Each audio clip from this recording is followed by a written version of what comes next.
संसद का मॉनसून सत्र तो शुरू हुआ, लेकिन पहले ही दिन जोरदार हंगामा देखने को मिला। जैसे ही लोकसभा की कार्यवाही शुरू हुई, कांग्रेस समेत पूरा विपक्ष सरकार पर हमलावर हो गया। हंगामे और कार्यवाही स्थगित होने के बाद कांग्रेस नेता राहुल गांधी ने सरकार पर पक्षपात का गंभीर आरोप लगाया।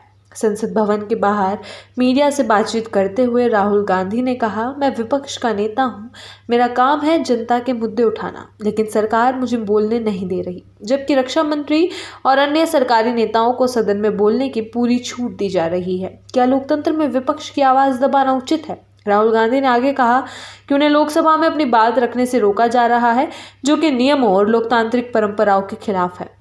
उन्होंने कहा, मैं बार बार बोलने की कोशिश कर रहा हूं, लेकिन स्पीकर मुझे मौका नहीं दे रहे। ये सरकार एक नया तरीका अपना रही है विपक्ष को चुप करवाने का। राहुल गांधी ने पीएम नरेंद्र मोदी पर भी निशाना साधा। उन्होंने कहा कि पीएम संसद में मौजूद नहीं रहते और जब अहम मुद्दों पर चर्चा की बात आती है तो वे सदन से चले जाते हैं। राहुल ने कहा, अगर पीएम चाहे तो चर्चा हो सकती है, लेकिन वे खुद मौजूद नहीं रहते। ऐसा पहले कभी नहीं होता था। परंपरा कहती है कि जब सरकार के मंत्री बोल सकते हैं तो विपक्ष के नेताओं को भी बराबरी से मौका मिलना चाहिए। हंगामे की एक अहम वजह ऑपरेशन सिंदूर पर चर्चा की मांग थी। दरअसल हाल ही में जम्मू कश्मीर के पहलगाम में आतंकी हमले के बाद भारत की सशस्त्र सेनाओं ने पाकिस्तान को करारा जवाब दिया। इस कार्रवाई को ऑपरेशन सिंदूर नाम दिया गया। कांग्रेस और बाकी विपक्षी दलों ने इस ऑपरेशन पर सदन में चर्चा की मांग की। जैसे ही कार्रवाई शुरू हुई, विपक्षी सांसद खड़े हो गए और नारेबाजी करने लगे। उन्होंने स्पीकर से मांग की कि पहले इस ऑपरेशन पर चर्चा होनी चाहिए। हालांकि लोकसभा अध्यक्ष ओम बिरला ने इस पर स्पष्ट कहा कि पहले प्रश्नकाल चलेगा और उसके बाद अन्य मुद्दों पर चर्चा की अनुमति दी जाएगी।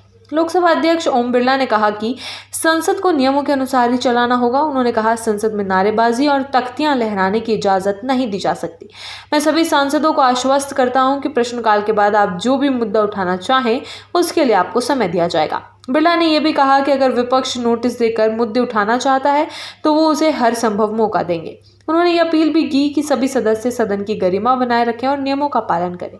मॉनसून सत्र से पहले ही दिन जिस तरह में हंगामा हुआ और कार्रवाई 2 बार स्थगित करनी पड़ी, उससे साफ है कि आने वाले दिनों में सत्ता पक्ष और विपक्ष के बीच कड़ा टकराव देखने को मिल सकता है। विपक्ष का कहना है कि वे महंगाई, बेरोजगारी, ऑपरेशन सिंदूर, मणिपुर हिंसा और ईडी सीबीआई के दुरुपयोग जैसे कई मुद्दों पर चर्चा की मांग करेगी। रुकावट के लिए खेद है। जियो के साथ करें 349 रुपये में धमाकेदार शुरुआत। 28 दिनों तक रोज मिलेगा 2 GB डाटा 50 दिनों के लिए। जियो एयर फाइबर का ट्रायल फ्री। 90 दिनों के लिए जियो हॉटस्टार का सब्सक्रिप्शन और 50 GB AI जियो क्लाउड स्टोरेज भी फ्री। जल्दी करें, डिस्क्रिप्शन में दिए गए लिंक पर क्लिक करें और पाएं ये धमाकेदार शुरुआत। वहीं सरकार का कहना है कि वे तैयार है, लेकिन विपक्ष सदन को चलने दे। अब देखना ये होगा कि संसद का मॉनसून सत्र सही मायनों में कितनी दूर तक आम जनता के मुद्दों पर चर्चा कर पाएगा।